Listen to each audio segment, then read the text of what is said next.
Singapura, Malaysia, Hong Kong, terus mana lagi, Brunei, Darussalam, Arab Saudi, semuanya.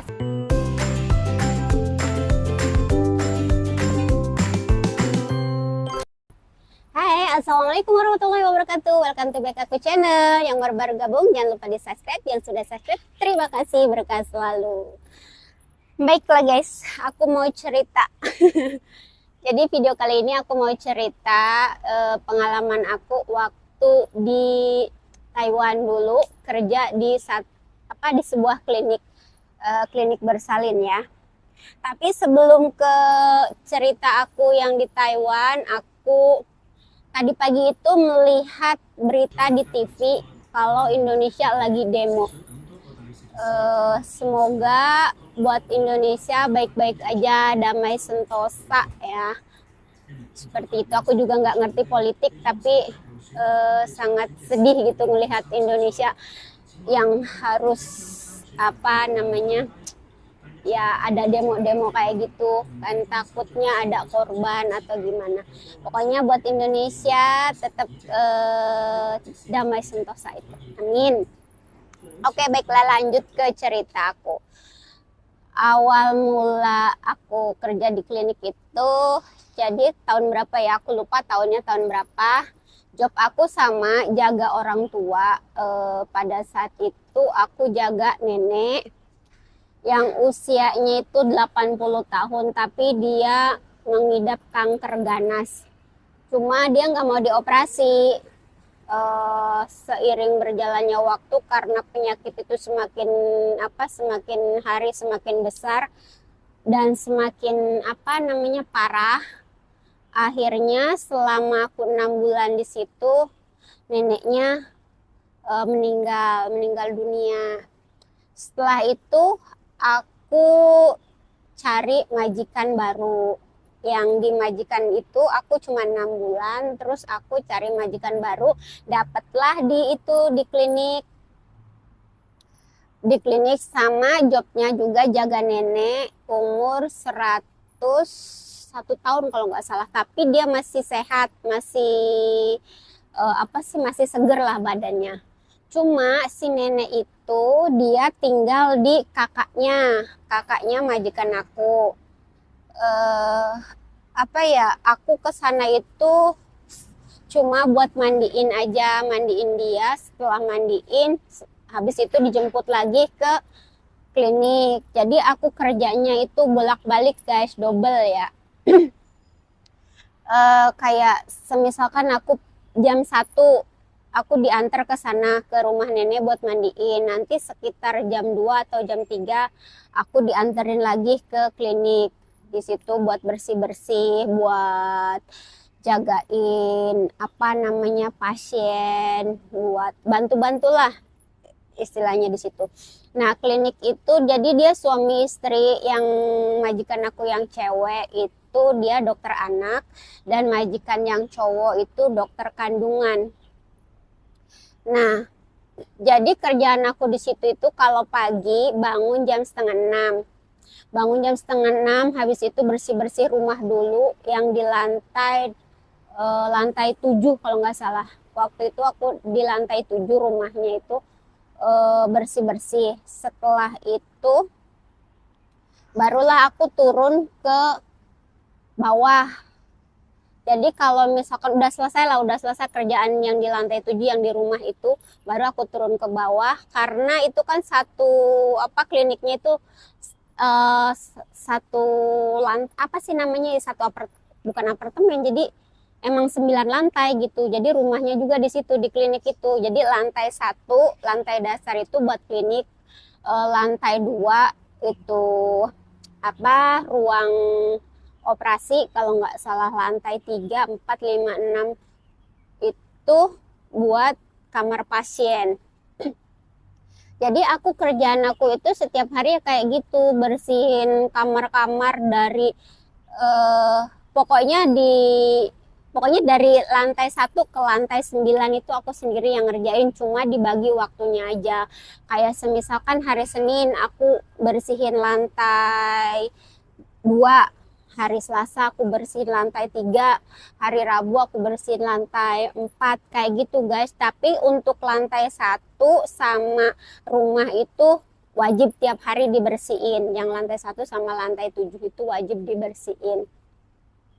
Nah, di situ itu ada lift, tapi aku nggak boleh pakai lift guys, naik turun tangga 9 lantai. Kalau semisalkan nih ada pasien yang mau operasi gitu kan, ada pasien yang mau operasi, terus aku harus ngambil alat operasi yang sudah disterilkan itu adanya di lantai 9. Itu aku harus jalan kaki naik tangga.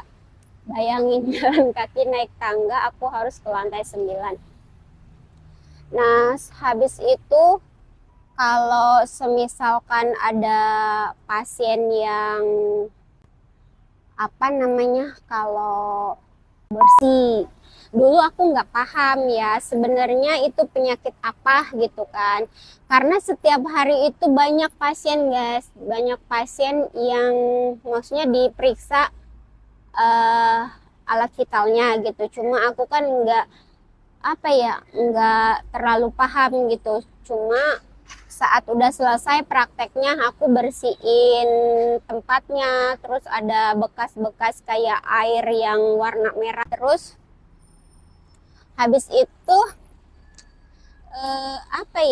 ya seiring berjalannya waktu gitu, lama kelamaan aku penasaran, aku nanya sama suster sebenarnya mereka sakit apa gitu. Dalam pikiran aku kok ya mau maksudnya ya kayak bidan lah, bidan kalau memeriksa kandungan kayak gimana sih gitu kan. Terus kalau semisalkan apa namanya ada sakit yang di dalam gitu kan, kenapa nggak sama dokter yang cewek? Maksud aku seperti itu, karena posisi aku saat itu kan nggak paham dan masih sendiri, belum tahu orang hamil, orang yang sedang mengandung itu kayak gimana, nggak tahu kan.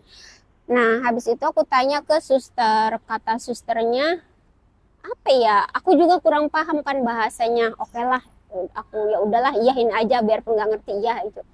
Terus ada suatu hari Mbak Indo kalau nggak salah, iya Indo, bukan nggak salah lagi, emang Mbak Indo karena bahasanya sama kayak aku.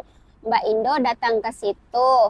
Nah, terus habis itu kan periksa juga kayak gitu, sama prakteknya kayak gitu. Setelah diperiksa, aku kan beresin, si mbaknya kan masih terlentang di situ dan masih belum pakai pakaian kan, baru atasan aja.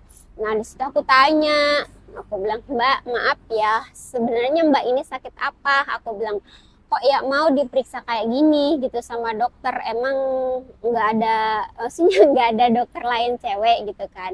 Nah, dari situ aku baru tahu. Terus kata dia, bersih kak, katanya. Hah?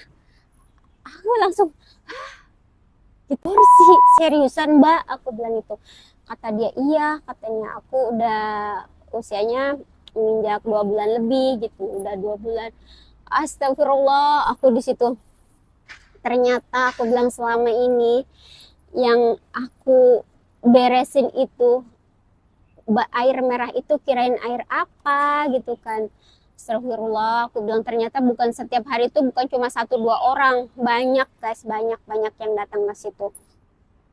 Nah, habis itu udahlah, aku karena emang mau gimana lagi kan, aku juga sudah tergantung, maksudnya kontrak kan, maksud apa sih, ada kontrak di situ, antara betah nggak betah juga ya aku jalanin gitu sampai habis kontrak. Nah, setelah itu aku sempet pengen pindah majikan gitu, aku ngajuin ke agensi aku. Nah, dari situ kata agensi akunya, katanya kamu nggak bisa pindah majikan kamu tidak ngizinin, kalau kamu mau keluar dari sini kamu harus pulang ke Indonesia gitu kan. Aku kan panik juga gitu, aku mana belum, waktu itu habis potongan ya berapa lah, 9 bulan atau berapa lupa aku juga. Nah ya, aku mau gimana lagi, aku harus tetap lanjutin kerja di situ. Sampai di suatu titik aku benar-benar udah nggak sanggup itu pas waktu ada yang absi, usia kandungannya itu 5, udah mau jalan 6 bulan. Nah itu dia itu otomatis secara melahirkan ya, karena emang udah janinnya udah berbentuk bayi. Nah terus langsung apa, tindakannya kan pakai secara melahirkan gitu, bukan operasi, enggak operasi, dia pakainya melahirkan. Nah terus udah setelah itu kan, habis proses itu aku udah nggak tahu kayak gimana, karena udah nggak tahan gitu. Pas si bayi itu keluar kan langsung di ini kan, langsung itulah itu.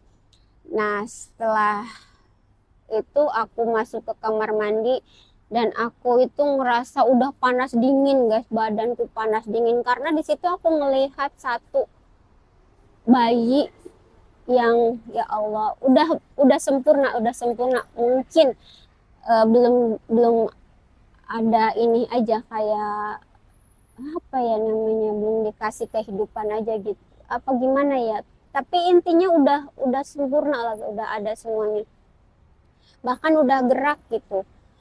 Dari situ aku pingsan kalau nggak salah, aku entah berapa jam itu di kamar mandi. Tahu-tahu itu suster nyariin aku kan bantuin kan di situ, suster 2 sama dokter yang ngajakin aku 2 sama suster 2, aku di situ. Nah habis itu aku langsung di kamar mandi itu, aku nggak tahu apa yang aku rasakan, pokoknya udah panas dingin itu, aku udah nggak sadar, mungkin di situ nggak ada yang nolongin dan akhirnya aku sadar sendiri guys. Nah setelah itu aku ngomong ke almarhum bapak, dulu kan masih ada bapak ya, aku ngomong sama dia, Pak, aku bilang kayaknya aku udah nggak sanggup kerja di sini, aku bilang gitu, soalnya apa, setiap hari aku harus melihat anak-anak yang nggak bersalah, berdosa gitu, harus ngelihat orang bersih setiap hari, harus ngebersihin itunya, harus pokoknya nggak kuat lah. Belum lagi kerjaan aku yang setiap hari banyak banget, belum lagi intinya nggak cocok kerja di situ. Dan setelah aku di situ 1,5 tahun, kan kalau di Taiwan itu kontrak 2 tahun, kalau misalkan pengen nambah itu kan perpanjang 3 tahun, itu kalau misalkan kita pengen perpanjang nah jadi 3 tahun, tapi aku di situ nggak, aku putusin kontrakku sampai 2 tahun. Dan akhirnya aku pulang karena aku emang udah nggak sanggup buat nerusin yang 1 tahunnya. Dan kata almarhum bapak, ya udah nggak apa-apa, kalau mau pulang pulang aja katanya, kalau emang kamu nggak sanggup gitu, udah udah capek gitu kan. Dan akhirnya aku di situ nggak finish, cuma 2 tahun, 1,5 tahun di situ, karena yang 6 bulannya itu kan di majikan yang pertama. Kalau di majikan yang pertama itu di si nenek itu alhamdulillah baik banget, aku cuma berdua sama nenek. Terus yang majikan cowok cuma sebelahnya aja, rumahnya sebelah. Mungkin rezeki aku di situ cuma 6 bulan aja, makanya nenek udah meninggal. Tapi ya alhamdulillah disyukurin aja. Pas pindah lagi juga aku ya tetap bersyukur dengan apa kerjaan aku, biarpun kata suster-suster yang lain itu nggak ada yang betah di situ, paling lama itu 2-3 bulan mereka kabur dari situ, tapi aku tetap bertahan sampai 1,5 tahun dan habis kontrak itu. Setelah itu aku pulang ke Indonesia Raya. Jadi itulah ceritaku waktu di waktu di Taiwan. Baiklah buat kakak-kakak, mbak-mbak, cucu-cucu semuanya yang ada di Singapura, Malaysia, Hong Kong, terus mana lagi, Brunei, Darussalam, Arab Saudi, semuanya salam sukses, salam sehat, dan semoga kita semua dijauhkan dari segala mara bahaya dan kita bisa pulang lagi ke Indonesia dengan selamat dan sukses. Amin, amin, Allahumma amin. Semangat, thank you for watching, bye bye, assalamualaikum.